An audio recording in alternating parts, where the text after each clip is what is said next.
All right, and I'm back. Sorry, I had some business to attend there all of a sudden. So, let's do this.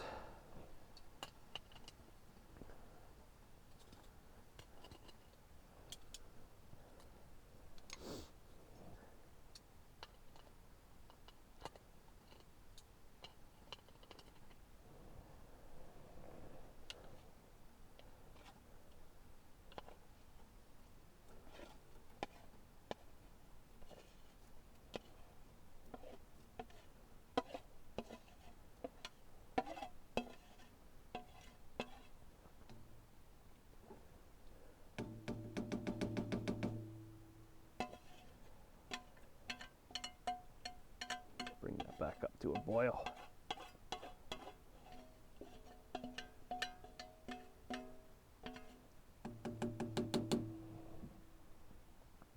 And then we'll add our potatoes.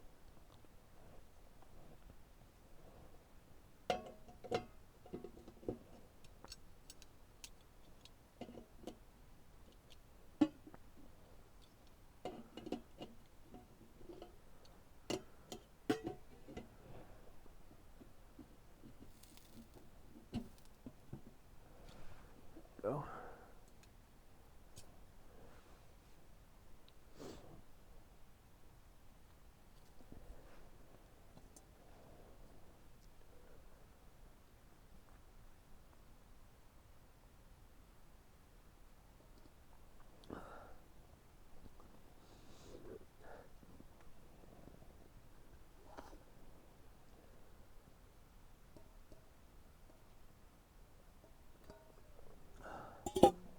Let's see what's going on with the stove situation.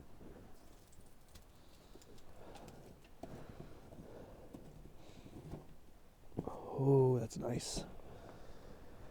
Nice bed of coals. I like that. So much better.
Can we do it? Yes, we can.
The other thing I want to work on is timing, because it seems like I get a nice warm fire and I go to add some wood, and I'm sure it's because it's, you know, got dampness to it, but it gets cold in here like super quick.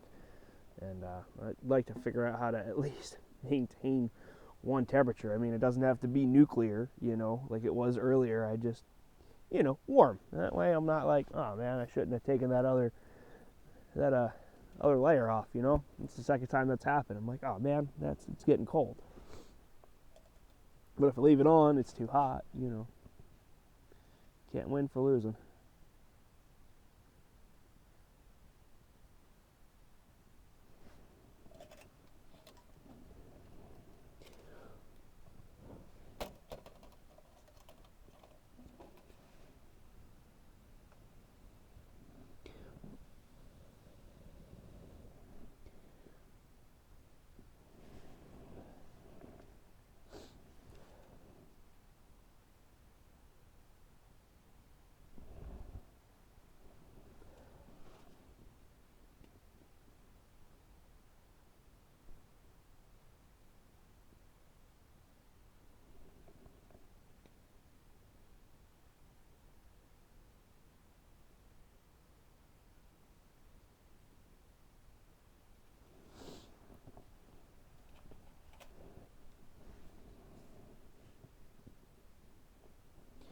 And I got some bigger pieces of round wood, which I'll be hopefully using to burn through the night. I don't expect it to burn all night, but at least getting into the sleeping bag, it'll be warmer than it was last night.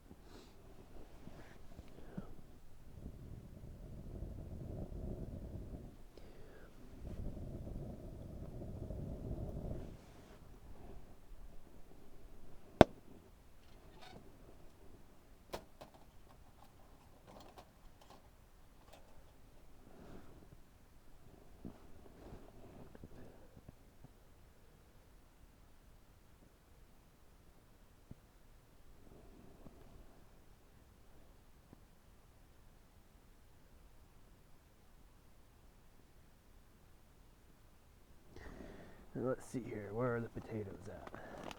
Oh yeah, that's not the one I want. I'll have bacon with the smoky bacon and cheese. Where's the other one at? I brought a super special one on purpose because it is my favorite of all time, and there it is, a bacon and cheddar chipotle. With that many things in it, you know it's just going to be the most delicious thing ever.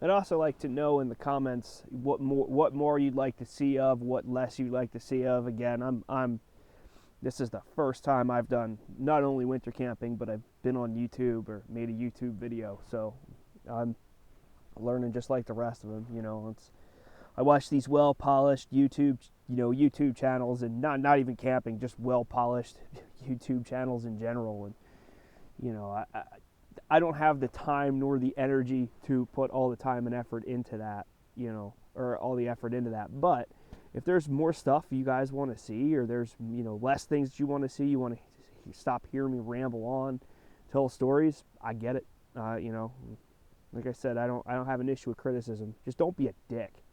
There's a difference between criticism and being a dick, you know, and I see that on YouTube all the time, you know. I fail to understand how someone's weight has to do with the content of their video, or whether or not somebody's hot has to do with it. That means absolutely nothing. I want to know what everybody wants to see more of, you know, and this is going to continue. I'm planning on a big ridgeline camp this summer with some buddies from Idaho. We're going to hopefully hike the cabinets, and it's going to be ultra light. I don't have to pack all this stuff around. I got a hammock and the sleep, and I'll be able to bring the lightweight sleep system, and so it'll be a lot of fun, and we'll be able to pack, you know, more different types of gear, you know. But again, that's this summer, and that's boy, Montana and Idaho, it's like what? It's January, July. That's when the snow really starts to melt, especially up high. In fact, 2 years ago, I was up at a place called Fault Lake, and there was still snow up there, and it was the end of July. We went up and down almost like what you would call a glacier, and yeah, we saw where there was an avalanche. Trees were toppled over, and it was super cool. But yeah, when I say some places the snow doesn't actually melt at all, so yeah, we'll just have to time it. All those East Coast guys on the Appalachians, man, those thaw out pretty quick. But again, up here, you look at some of the mountains that we have. There's one called Sugar Mountain, I think, and it's the tallest mountain that we have.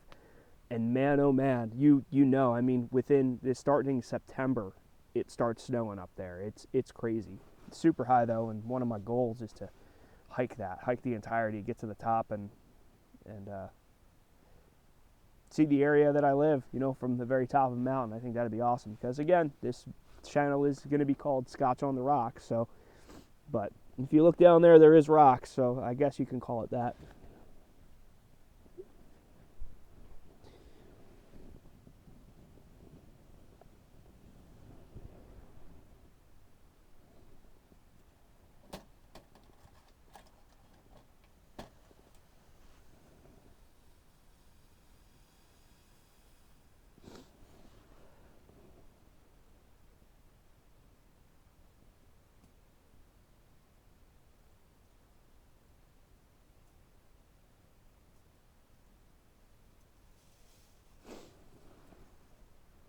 Yeah, that hike we did last year, 2 years ago. I think it was 2 years ago, because last year wildfires were so bad that it was just nonstop smoke fest from about June all the way till September, when the rain finally started. It was smoky that whole time, and in fact, the wildfires got so bad at one point that there was little pieces of ash coming from the sky. I remember it distinctly. I remember having to go to Helena for some reason, and came back, and it was like the sky was just looked almost like the apocalypse. It was crazy, and just ash in the air. But anyway, the year before, we went up to Fault Lake, Idaho, and it's a 7-mile hike, uphill pretty much. And I just remember thinking, man, is this really worth it? And when I woke up that next day and saw everything, like I said, I was moved by how beautiful it was. Because when we got there, it was like 10 o'clock and dark. In fact, we actually hit a rain/snowstorm, sort of like a hail, getting up there. And I was like, oh, this is going to be terrible. But like I said, when the sky finally cleared that morning, it was beautiful.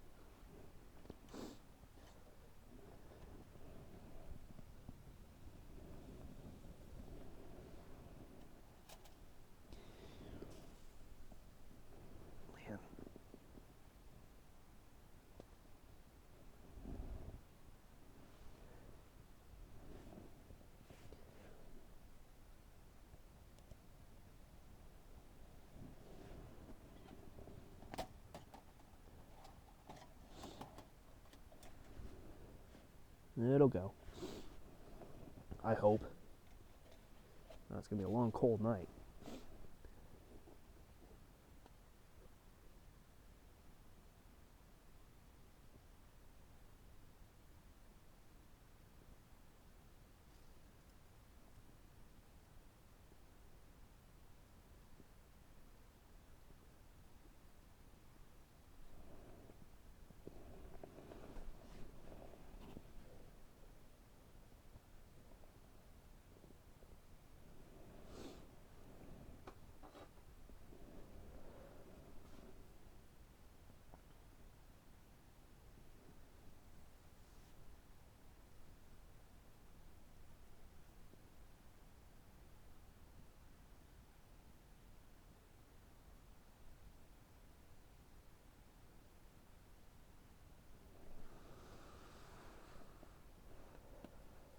And again, I'll go back to my house and edit this and see what I like and what I don't like.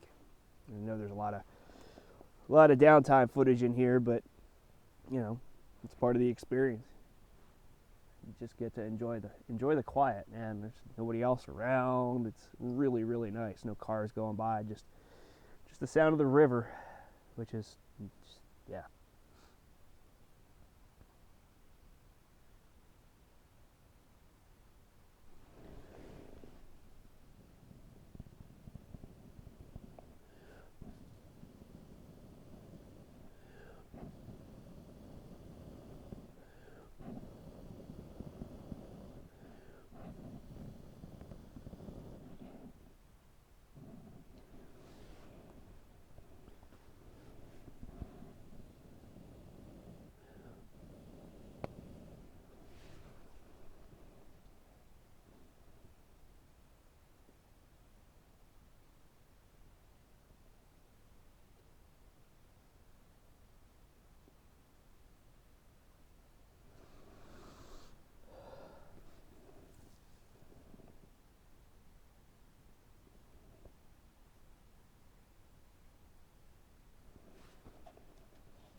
There we go. Hopefully, we'll see.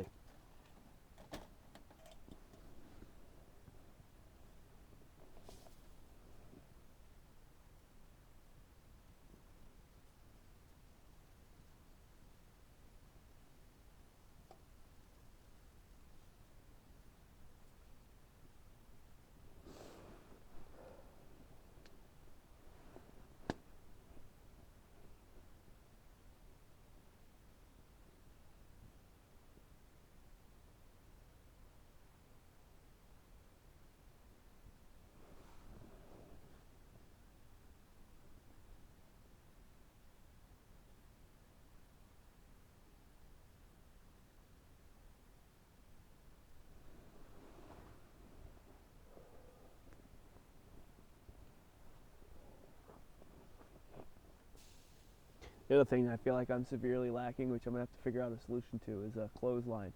The socks got pretty wet, you know, from sweat, because those boots are amazing and waterproof, but they ended up getting kind of damp and wet, and so I need to basically I'm using my camp lantern there. It's got a little hook on the end there, so I just fed the socks through, so they'll at least be up higher. Hopefully they'll dry out. My gloves dried out really quick, actually.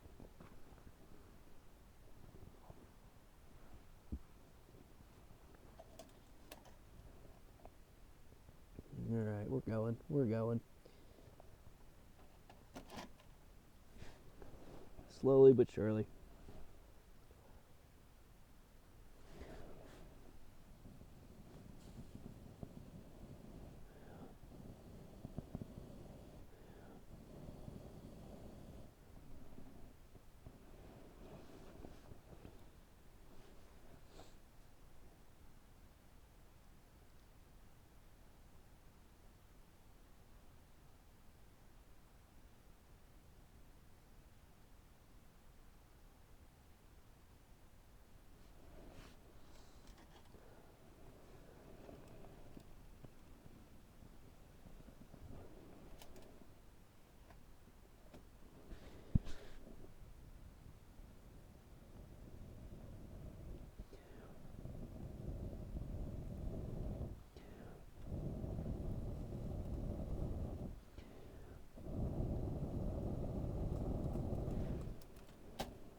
One of the other things I used to do is I used to shoot black powder competition. You know, single shot muzzle loader, that, and I thoroughly enjoyed it. I did it for a while, and life gets in the way of things like that sometimes. But I thoroughly enjoyed it, and one of the things that it really gave me a newfound respect for was what our forefathers and ancestors went through, and how difficult it was.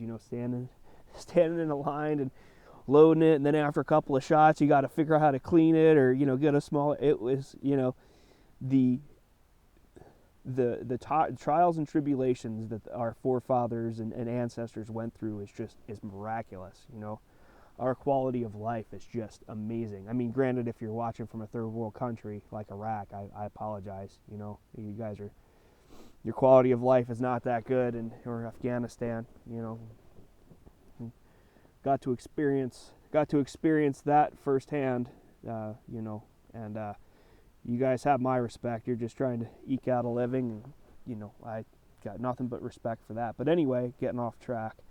What I was trying to say is that this right here has also given me a whole newfound respect, because, man, it's cold, and if you don't tend to this fire with everything you got, baby it and make sure it's going and don't let it go out, you could freeze to death. And I mean, I'm not going to, because I have all this 21st century gear, but I mean, the people before us, you didn't get that fire started, you might not make it. It was a tough life. It was a really tough life, and it's when you think about that, it's very, very grounding. It keeps you in place, and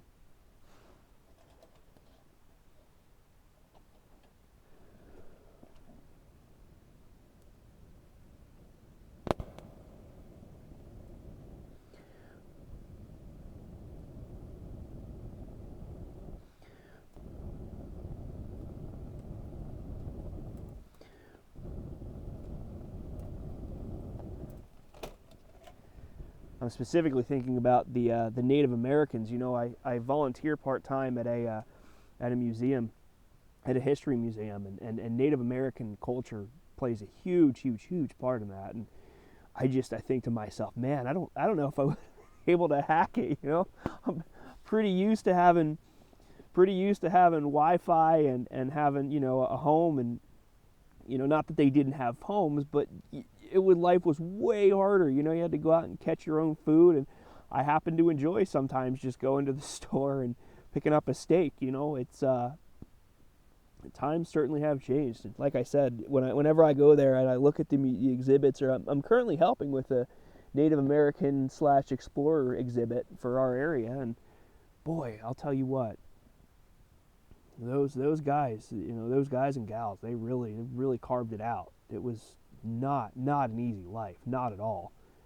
And I do know for a fact that the tribes that were around here used to leave here because it would snow so much, and they actually called the general area in which I'm living the Valley of Death, because all the snow would just settle in there, and then in the summer the smoke would just pour in there, like we had last year with the wildfires. We're surrounded by pretty tall mountains, and yeah.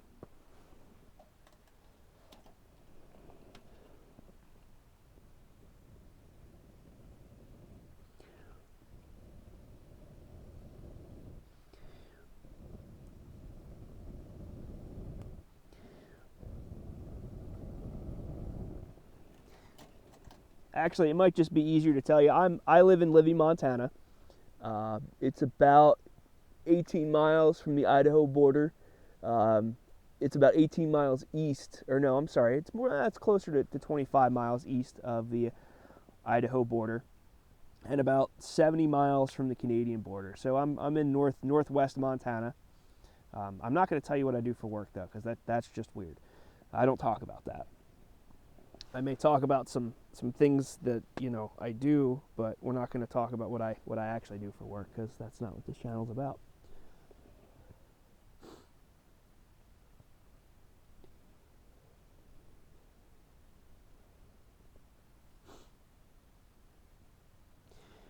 And if things get going and people show an interest, or this, that, or the other thing, I'll get a PO box set up. Like I said, I'm very private. I don't like talking about stuff. I don't like people knowing where I live. That's so. Yep. I don't have Facebook, I don't have Instagram, I don't have Twitter, I don't have any of that. YouTube is the only social media that I have, and like I said, this is all new to me.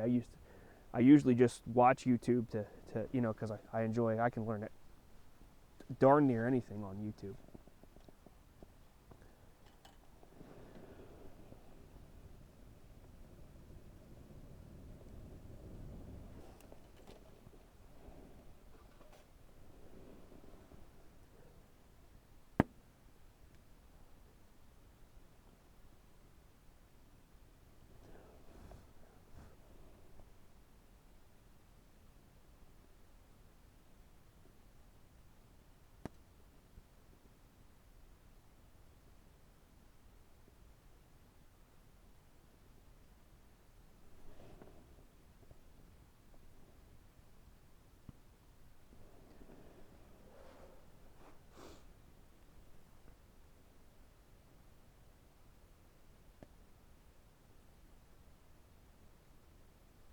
I also want these videos to be kind of longer if I can swing it. I see a lot of 30-second videos or 10 to 15 minute videos, and I'd like to think I have a better attention span than 15 seconds. So it's not going to be that's the other thing I don't have. I don't have TikTok, and that's not for me. But anyway, I like these videos to be a little bit longer because I like to take you on the whole adventure. Obviously this time around it was a little different because for first time, and I ran into some issues getting up off the ground. But I'd like these to take you guys from start to finish as far as where I'm going. Well, not exactly where I'm going. I don't like to give out my secrets because the more people I tell about where I'm going and where it's at, the more people are like, hey, that looks like a cool spot. And same thing with fishing holes and hunting spots. You just don't talk about them because you don't want people going in there and making it harder for you. That's the unwritten rule around here. When somebody tells you, hey, I got this monster buck, you don't ever ask them where, and if you do, they'll tell you, you don't need to know that, or that's my secret spot.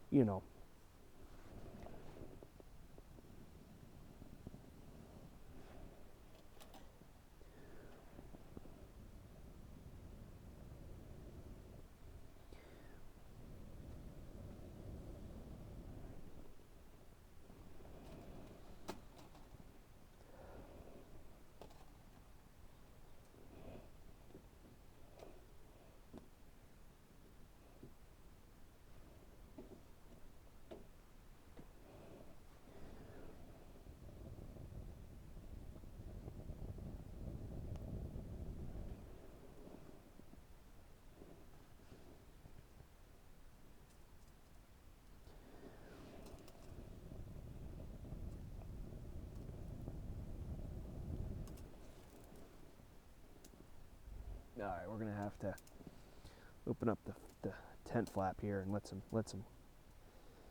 some air in, because it's getting